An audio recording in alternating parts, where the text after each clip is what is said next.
အားလုံးပဲမင်္ဂလာပါရှင်ဒီနေ့ကတော့မြင်းခွာရွက်နဲ့ငါးညီမိကလေးရဲ့တုတ်မှာပါရှင်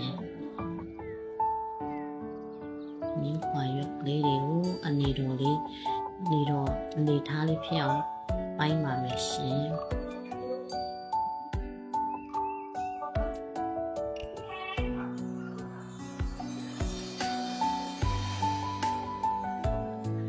ပြီးတော့ငါးညီမိကလေးကိုလည်းအနေတော်ပိုင်းလေးနဲ့ပိုင်းထားပါမယ်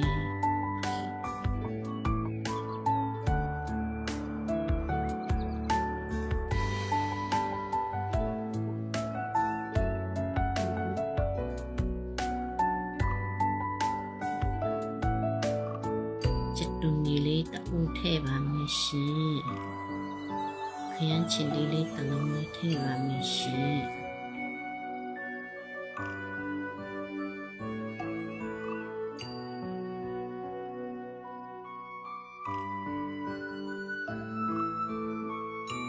တူဖြူလေးအနည်းငယ်ထည့်ပါမယ်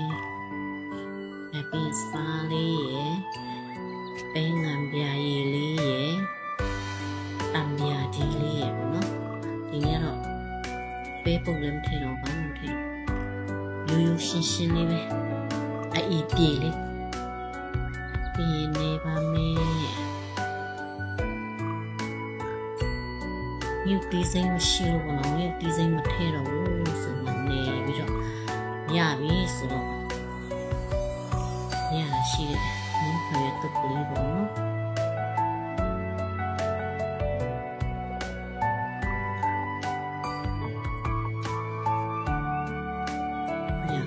ရှင်အိမ်မှာပေါက်နေတဲ့မြုပ်တီးစိမ့်ပင်လေးရတယ်မြုပ်တီးစိမ့်လေးပြင်ရပြင်နဲ့ထည့်ထားပါတယ်ရှင်ဒါလေးကတော့ရုံးလေးဒီလေးပါတက်လုတ်လေးကြော်နော်ဘာမှမထည့်ဘူးချစ်တူချူလေးစီတက်ပြီးရင်ပန်းပီလေးတစ်စုံစားလေးတစ်သေးလေးထည့်မယ်ပန်းငါပြားလေးနည်းနည်းထည့်မယ်ကျိုးပါလေဆိုပြီးခဏအုပ်ထားမှရေလေးနည်းနည်းထည့်ပြီးဒီအုပ်ထားပြီးခါကျတော့အဲ့နေထားလေးဆိုဒီအုပ်ထား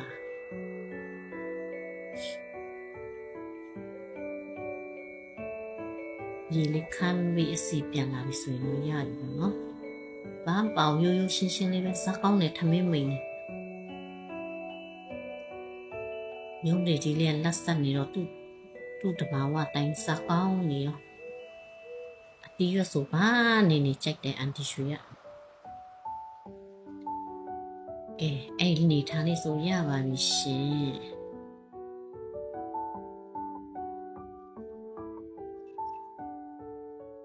်ဒီနေ့တော့အန်တီရှူတို့ငါချက်စားဖြစ်တဲ့ဟင်းလေးပါရှင်